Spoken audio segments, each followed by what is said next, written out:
Good morning, everyone, and welcome to another episode of Unscripted and Unchained RPG Review. I am Game Master Bloodworth, and as you can see by the graphics, today I'm going to be taking my first look into Baptism of Fire. The last video I did was just a preview and review of the physical copy of the book, hardcover, which I was given as a review copy from Chris Miller is actually the one that sent it to me and wanted me to review it. Having looked through the book, very scanning like right through it, so really skimmed it. I decided that I was going to give it a full review, which I went and I purchased the PDF from DriveThruRPG. So yes, I have backed this project with my or product with my own money now, and I am going to do that first dive into. Going to start off with just the premise of the role-playing game. All right, so Baptism of Fire. So I'm just going to deal with the introduction for this first episode, and then I'll go into character creation and then other game mechanics and so forth. So I'm hearing a lot of really positive things about this. Excuse me, and looking forward to discovering those positive things, for myself for the first time. And if I come across anything that I'm either scratching my head on or I disagree with it, I will certainly share that as well. This is going to be an unscripted and an unchained review of Baptism of Fire. So here we go. So first off, the PDF, when you purchase the PDF, you'll get this full color version of it, and you can also get the black and white. I don't see that the black and white version of this is going to save you very much ink, other than the fact that it's going to save you on color ink, obviously. But the pages are fully grayscaled behind the writing, and so it is still going to be very ink,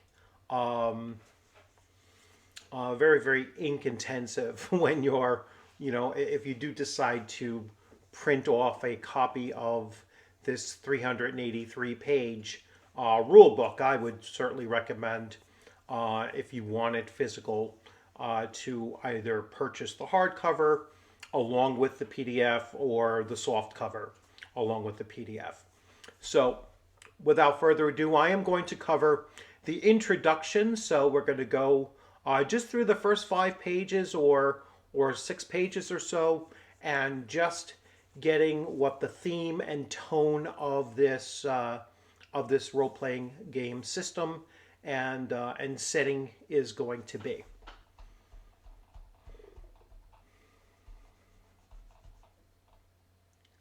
Introduction. Baptism of Fire is an OSR RPG set in the dawn of the Polish monarchy in the early medieval period. It is a complete rulebook and setting. As a setting, it is medieval authentic, meaning it is set in our own historical Earth rather than a fantasy world. However, this is a world as the people living in the setting envisioned it. That is to say, religion, magic, and monsters all exist and function as a paradigm of the early medieval world imagined.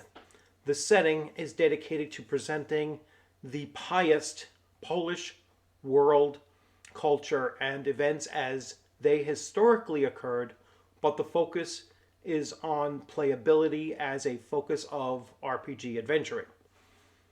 As a system, those who have purchased the Lion and Dragon RPG will recognize the rule set. However, Baptism of Fire has a few modifications and expansions from L&D setting. Lion and Dragon is set in the late medieval period, whereas Baptism of Fire is set in the early medieval period, meaning There will be important differences in culture and equipment. Additionally, the character classes are different from those of Lion and Dragon, partly because of the setting and game choices.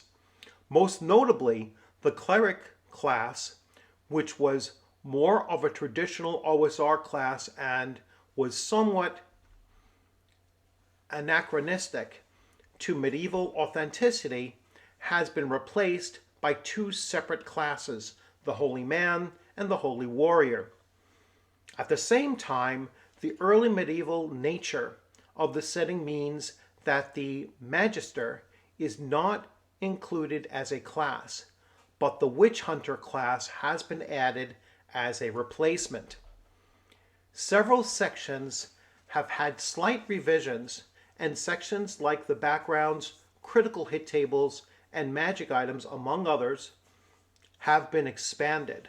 The magic selection differs from Lion and Dragon, but techniques from either book can be used interchangeably. Overall, it is a more complete edition, but the fundamental system has been expanded rather than mechanically altered. Poland in the 11th century.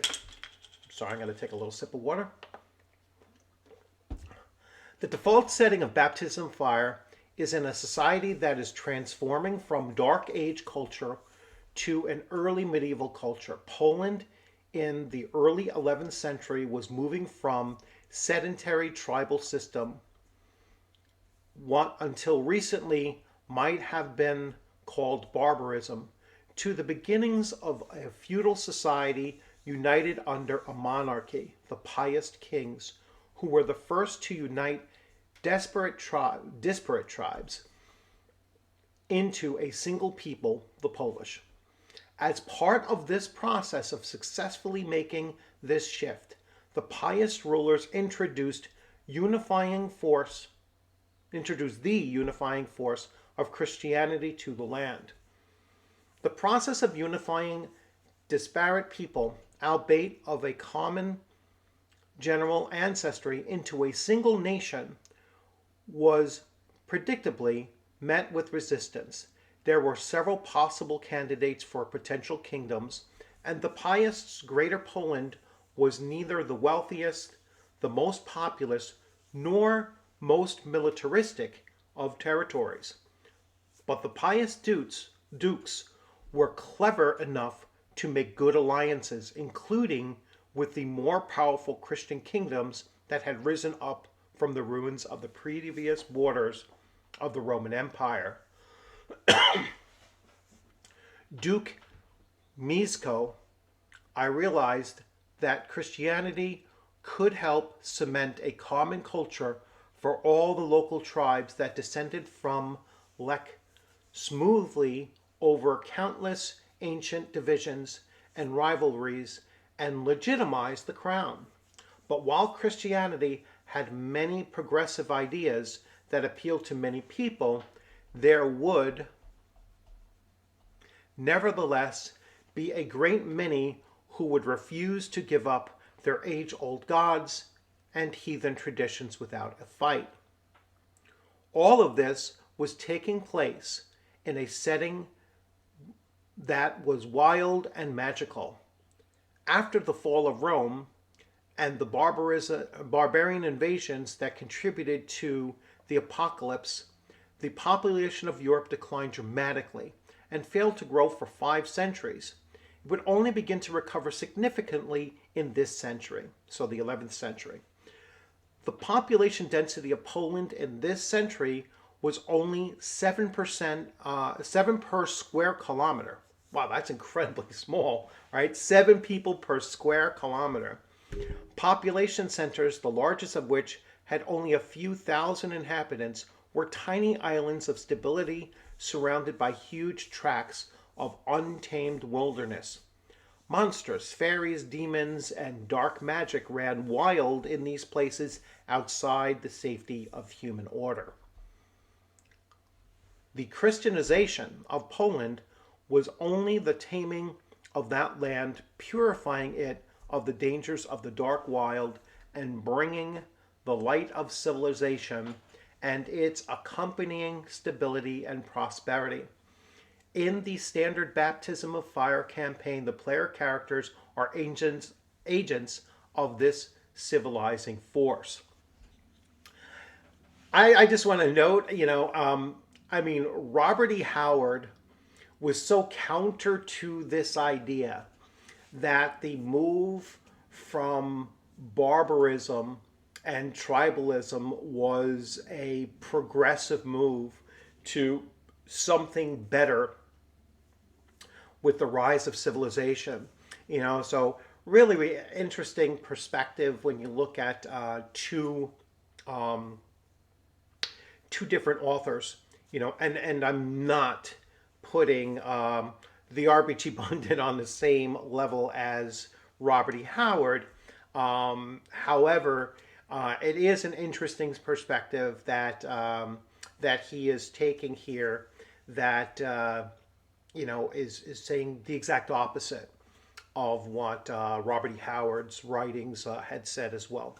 So, without further ado, let's continue. Default setting assumptions. Baptism of Fire is designed to be used in the setting of early pious Poland. Still, it can be used in any setting that emphasizes fundamental medieval authentic assumptions. Here is a list in brief of some of those most important assumptions that differ from the typical OSR setting. So I'm really interested in this part here. Social status is extremely important. In most OSR games, peasants and princes are treated generally as equals and would interact as equals in a party, at least in the same sense that in the modern era, it is presumed that the upper classes might have more money and power, but are not inherently superior to the working classes. Knights might get bossed around by a commoner, and a smart-mouthed peasant might act less than reverently towards a bishop. I don't know how most people run their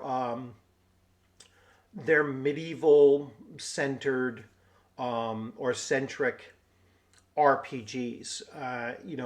Regardless of the world setting that they're using, whether it's Greyhawk or Faerun or any of the other possible things, but this social status is extremely important. I have seen in Gary Gygax's Iggsburg where the social classes definitely have more than just the economic difference between them, but there's a true system of social status there.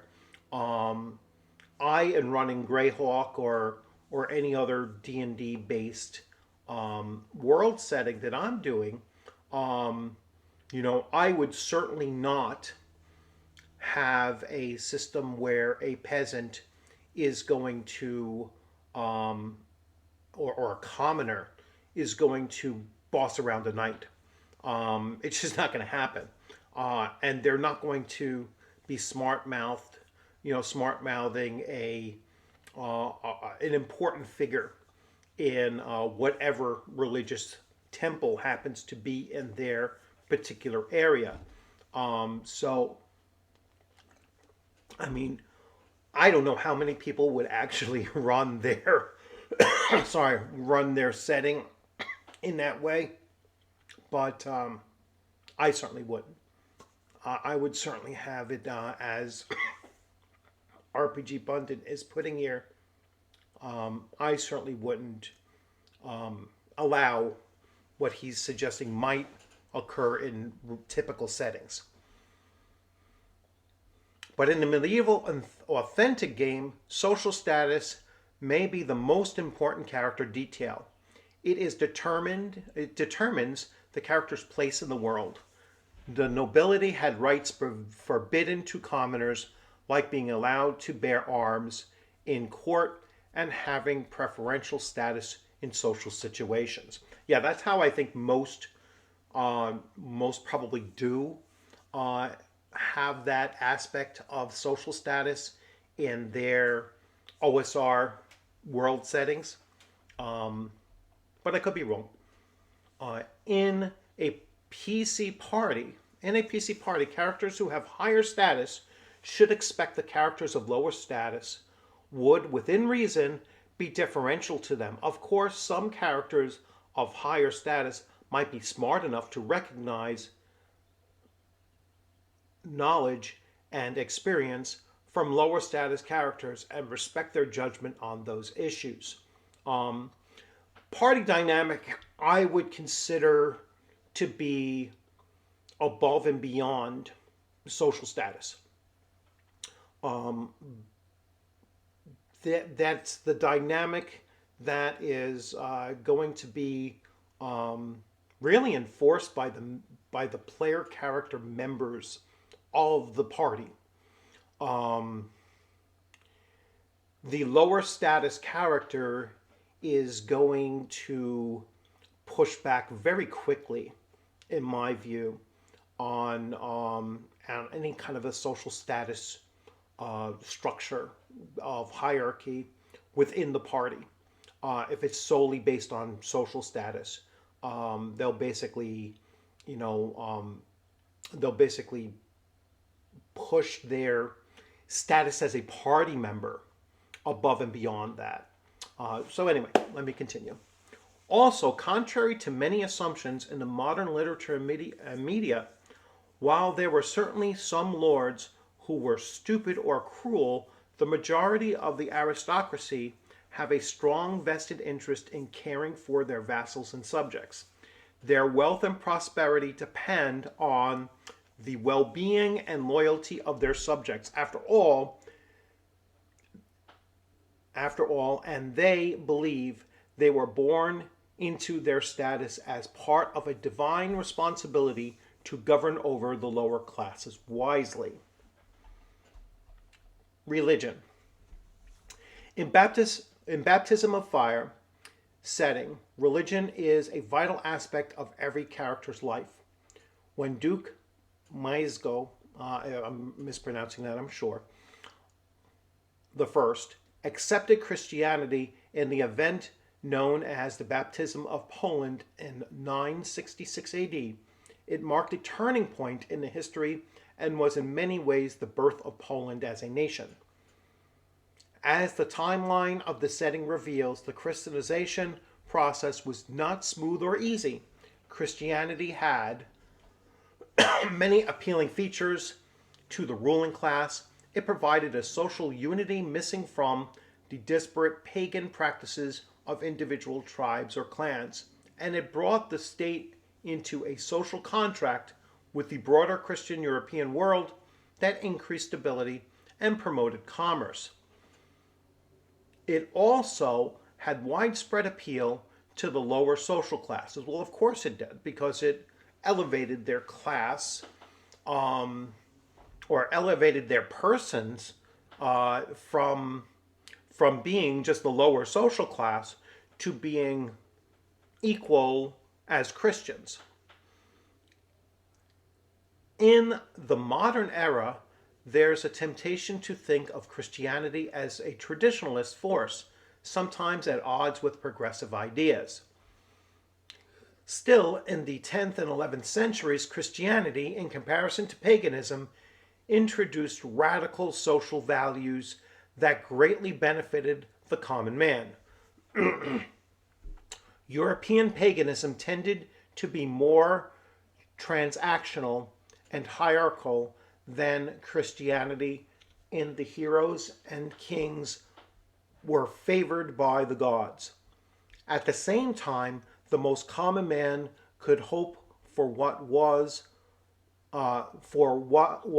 that by performing the rites and sacrifices, the gods might give them a good harvest or starve of illness. On the other hand, Christianity promoted a radical form of equality. In the mortal world, there were divisions of class and wealth. However, it was the promise of God that anyone who was faithful would obtain the promise of the same paradise.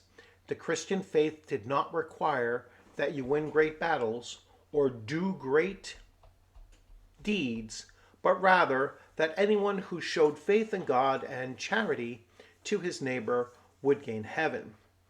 Christianity's emphasis on caring for the poor, tending to the sick, and forgiving those who trespass against us demanded the creation of a more just and humanitarian society.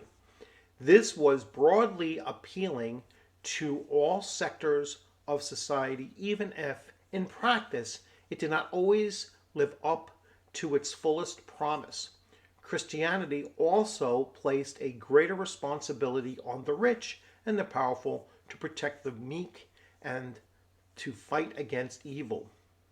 Even so, most pagans were not wicked or evil by nature, and their traditions and beliefs were valued by them, particularly in the more rural areas. The imposition of Christianity was strongly resisted by people who wished to hold to the traditions of their ancestors. The gods were real and powerful to them, and they did not wish to break away from the faith of their fathers. While there were many holy men who sought to bring light of Christianity to a demon-haunted world by showing the very best of their faith, often at the cost of their own lives, there was also a clear political agenda among the ruling classes to oblige conversion and conformity to the new religion in the way that was bound to cause resentment, which often spilled over into rebellion. At the same time, the pagan priests, shamans, and wizards who had favored status in the pagan society or witches who ruled through fear saw the new religion as a direct and existential threat. Some aspects of paganism were directly sinister. Their cults in some regions would rule by terror, and demons would masquerade as gods, sometimes even demanding human sacrifice. To Christians, while most paganism was viewed as an error, there were also aspects of paganism that were overtly demonic and evil, which had to be fought. The chaos that the darker side of paganism represented was a direct threat to both society and human survival in this life and the next. Even in the Christian world, there was a place for what we call magic. There were Christian magicians who used their powers in the service of God. Still, when the supernatural was engaged outside the authority of God, it represented a danger to humanity. And this threat in the medieval paradigm was palpably real.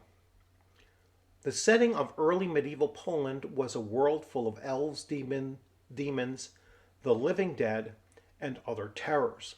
These sorts of creatures were at best alien and dangerous, at worst a direct menace to the one's immortal soul.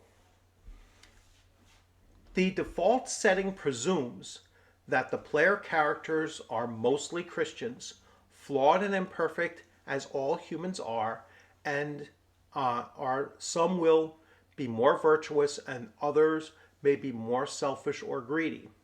But as Christians, whether they live up to it or not, they truly believe in the premise of God and the faith and will thus fight against the forces of evil to the extent of their courage and ability. Life is cheap. 1/3 to 1/2 of children won't live to see their 10th birthday. War is brutal, but disease and infection are as likely to kill you as an arrow or sword. There are no second chances. There is no resurrection spell that will bring back your characters. As such, the level range is generally low. It should be assumed that most people in the world are 0 level or 1st level characters, that anyone reaching 9th level is a great hero who would likely be very well known for their achievements, and the most powerful people in the entire world might only be 12th to 15th level. Magic is rare. Although the setting of Poland is full of magical creatures and magical practices, the type of magic involved is very different from those typical spells of OSR spellcasting in complex and often requires elaborate rituals and costs. There are no magic shops. Without taking the shortcut of pacts with demons, magic is complicated and technically demanding and often expensive. Common priests have no visible magic. Only those specially chosen by God are capable of miraculous powers. In the implicit setting of the game, these are holy men and holy warriors who are chosen by God to manifest miraculous abilities. They are not regular priests, but rather a special group of living saints dedicated to spreading the faith or fighting evil. Magic items are difficult to obtain, and only the extremely lucky or very experienced are likely to have items of any significant power. Civilization is survival. The central and stable areas of civilization, the heartlands of kingdoms, are places of relative security and peace, except when the horrors of war break out. There's crime, banditry, and sometimes rebellion or cultists, but most peasants living in the centralized areas can expect to live mostly in security. But outside of those pockets of civilization, in the wilderlands, those wild areas beyond the reach of the order of the king and the church brought about the terrible things of chaos are most likely to dwell. In those lonely places, monsters can be found. Only the truly brave, truly desperate, or truly crazy would choose to go outside the safety of civilizations if they had any choice at all. For this reason, rebellion, anarchy, and war are seen as terrible threats. When civilization falters, violence and suffering ensue. If instability rages for long, the unburied dead rise again. Madmen and scoundrels are drawn by witchcraft and demonolatry to spread murder and terror, and creatures that once hid in caves, in the woods and mountains are emboldened to hunt in places they previously wouldn't have dared. This is why people of all social classes generally favor the security of firm law and strict justice, unless the corruption of those who rule becomes so terrible that they fail to fulfill their duty to maintain that order. A GM planning to run Lion and Dragon as a medieval, authentic campaign should carefully read the rules. Not just the mechanics, but the implications of the setting material behind it. Things like currency and equipment, faith and justice, and the supernatural. Ensure the players note how the rules and assumptions differ from other fantasy RPG settings, reproduce a more authentic medieval genre. So there you have it. You have the introduction of Baptism of Fire.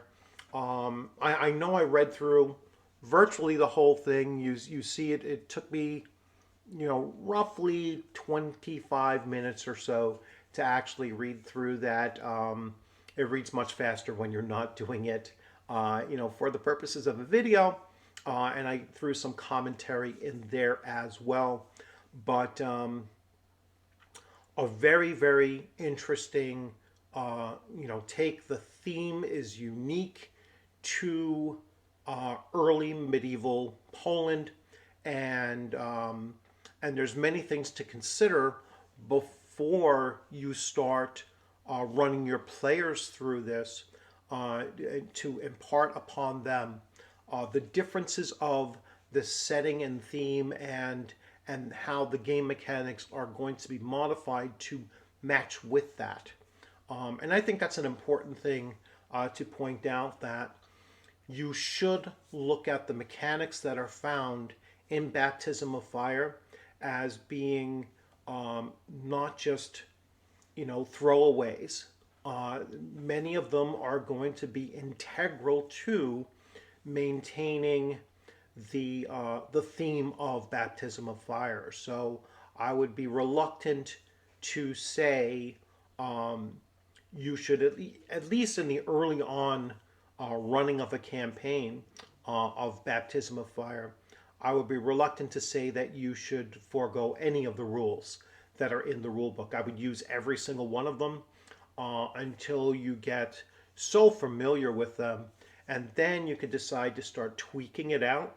But we'll see once we get into the next video and start actually going into character creation, and then later on in future videos as I go through the actual rules of the game.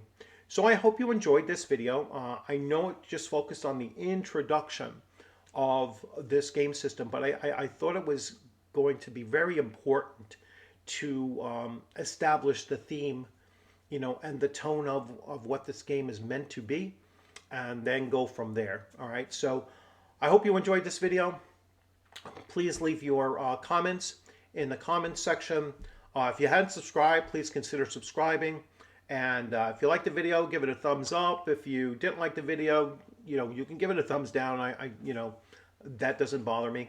And if you're so inclined to share it, that's even better. But I always value comments more so than anything else. And if you haven't subscribed, as always, I say, please consider subscribing. That's always something that helps out and getting the video to, or the videos in general, to be spread around. Hit that alert button so you know when I do new uploads. And you all enjoy the rest of your day. Thank you for popping in. And I look forward to seeing you on a gaming screen or at a convention sometime soon. I have a convention coming up in just 10 days, or possibly less. I believe Saturday the 8th. So actually 9 days. So in 9 days, I'm going to my first convention of the summer, although we're not quite into summertime yet, but looking forward to it. So you'll have a great one. Take care.